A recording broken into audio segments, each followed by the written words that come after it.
What's up, guys? Welcome back. Today we're going to do the Book of Shadows, issue number 4, by Valiant Comics, by Cullen Bunn, Vicente Cifuentes, Nick Filardi, and Dave Sharp.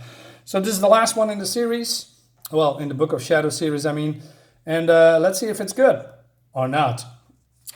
So we continue. It seems that Punk Mambo and Shadowman is being possessed by vampires. And I say possessed. So it seems that I believe there's a lot of differences between, well, in this universe, it seems that instead of, you've been bitten by vampires, turned into a vampire. Now it seems that vampires can possess you like this. So Shadowman uses his Loa to cast this monster out before he can bite Persephone. So this is then the vampire entity.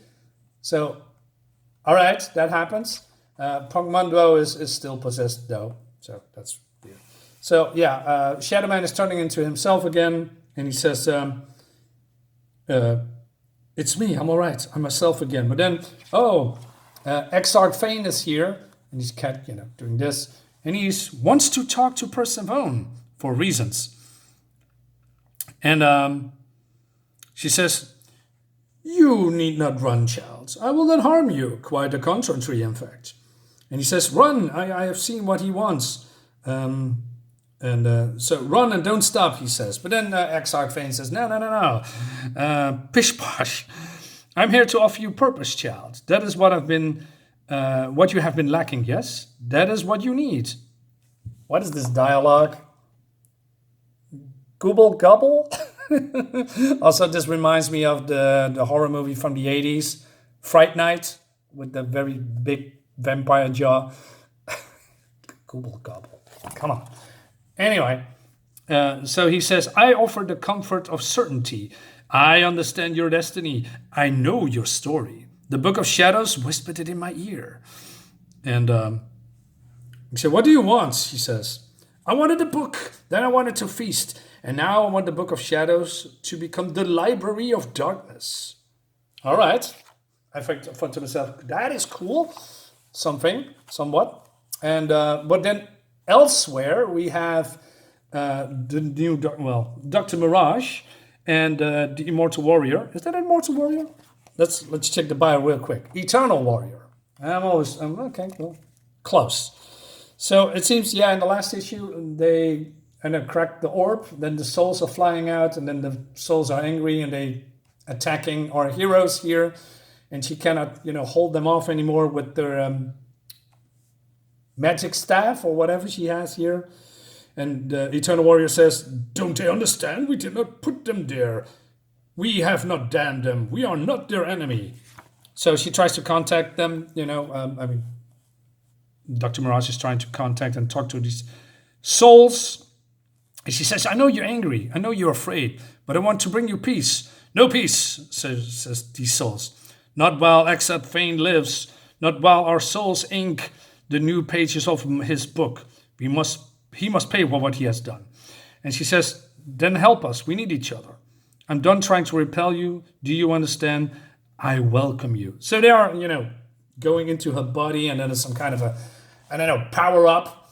I mean, it's not bad, but I've seen better power-ups, people transforming while getting more powers and stuff. This is not really that impressive. And so she's now more powerful, and she's also changing these scrolls, these demonic ink into something what she's calling she's turning these pages into the Book of Light, to stand against the Book of Shadows. Yeah, that's not really clever or something like that. And so Eternal Warrior says, "Mirage, what is this? What have you done?" "I have claimed the lost souls, provided flesh and blood, so that they might see this room. Their spirits help to ink the new pages of Fane's tome, and so I claim those too." Okay, so she's changing, she's rearranging. I do not mind, but it's a little bit too convenient, right? I mean, if they haven't released those souls, they are still fighting for a solution. So it's more like a plot device. I don't mind, but it's a little bit on the nose. Anyway, So Fane is here trying to talk sense into Persephone. Basically, he's saying, "Come to the dark side," something like that.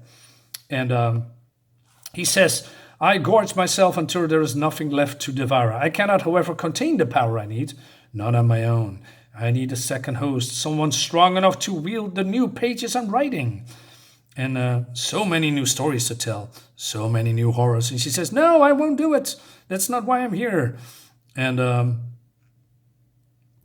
so, well, she's defying him, and then, okay. Also showing him how powerful she are. Just in my previous issue, the review that I did earlier with the hard eyes, there's the girl that, has been the door to the other worlds, to the eldritch monster world. It seems that Persephone can do the same, but she's more on the controlling side. So yeah, she is plucking those monsters from the land of the dead or something like that, or the dead side, as she call it. She says, "I was born on the dead side. Everything that dies runs like a river through my blood. Awaken the monster and the river becomes the flood." Oh, that's also a rhyme. But then Fane says, "If the girl refuses my offer, then she refused my mercy. Kill her." That is a little bit weird, because a moment ago you just need her because the power that you have in you is too much for you to contain, and now you need another container to split that power. So that's also weird. So Punk Mambo attacks her, and then there's a fight breaking out with Shadowman and all these vampires here. And but somehow, I didn't know that she could do that. Persephone can rip the vampire spirits out of her, just like Shadowman did with his Loa entity. Now let me go back here and see if she is actually capable of doing that. So it says here, it doesn't say actually what she can do. That's a bummer. But yeah, somehow she can do that. So Punk Mambo is herself again, but then Fane is not amused, and he's freaking out or doing some kind of blast them away. And he says, "I warned you, the world is mine. I might have let you watch it die, but you have squandered a divine opportunity." But then out of somewhere else, there's a portal now, and we have Mirage here and the Eternal Warrior. And I must say, it looks okay, but not all. I mean, the effects are a little bit too samey for me. I mean, with the, all these dots and blots in here, with this smoky effect. I mean, it's the same here with this axe, with the same here with her weapon and the weapon of the Eternal Warrior.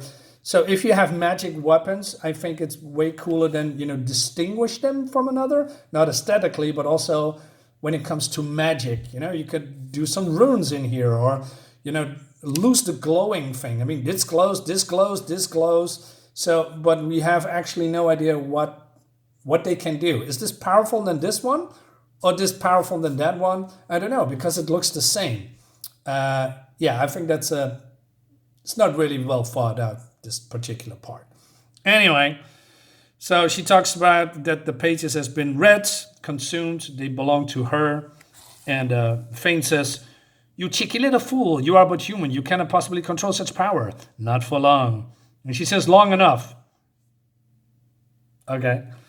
And so there's some banter between them, you cannot hold this power for much longer, and the words are not yours. And she says, "No, but they are mine and mine alone."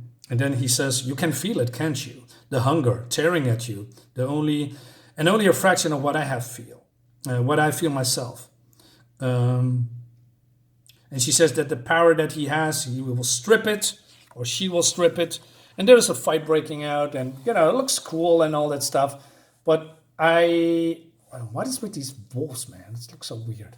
Anyway, so yeah, the fight breaking out, and I do not mind, because the fight is with the main baddie, and it seems that the rest of the team here is, fighting those vampire, werewolf monsters, etc.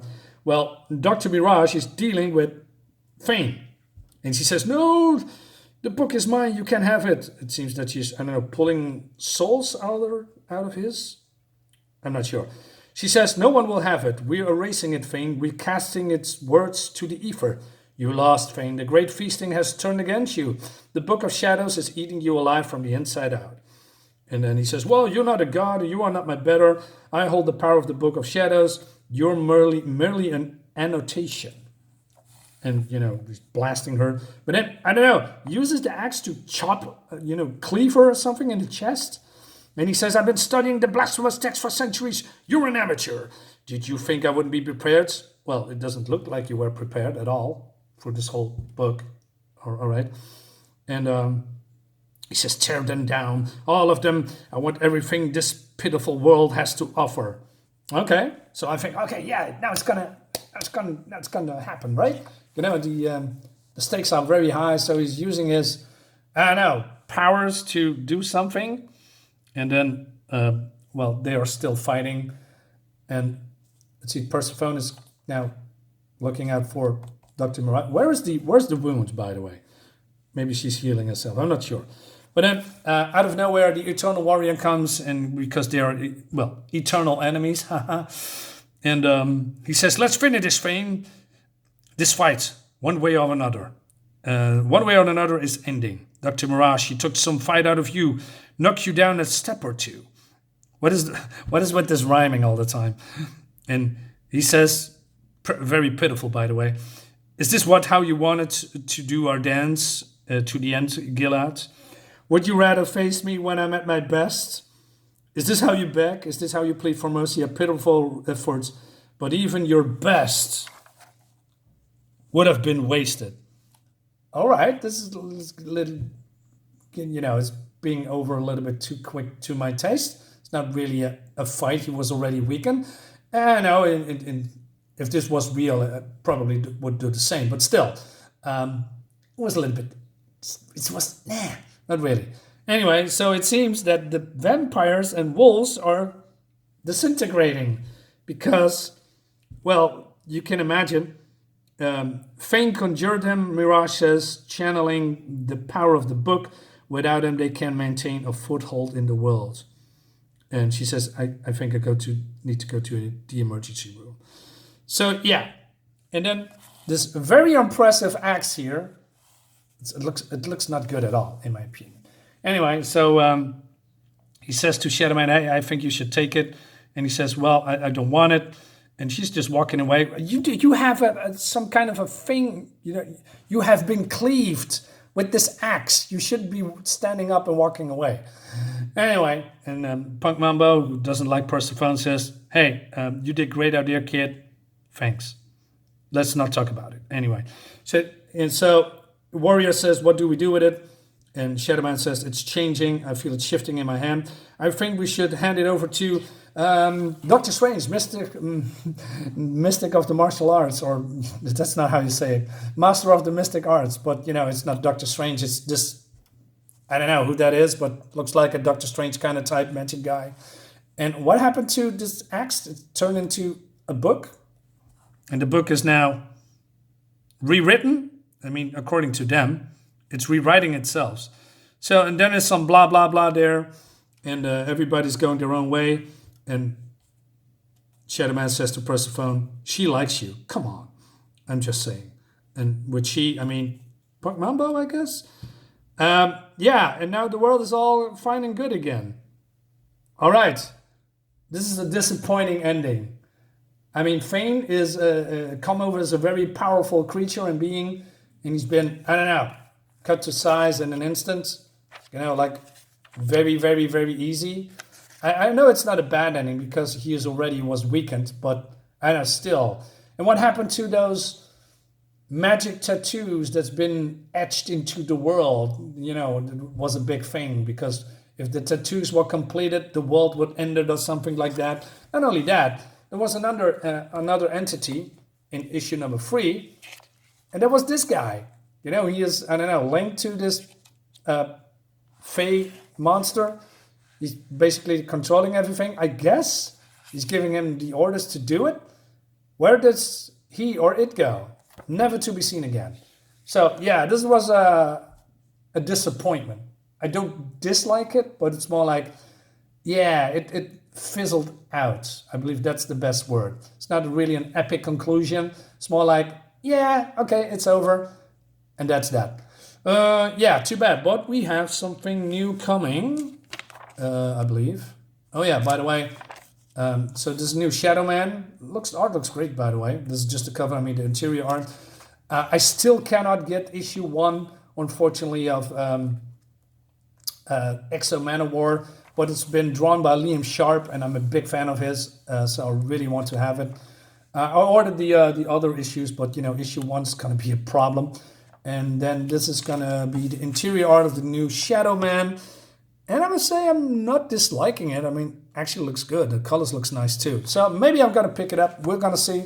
Guys, let me know in the comments what you think about this comic. And of course, I'll see you next time. Bye-bye.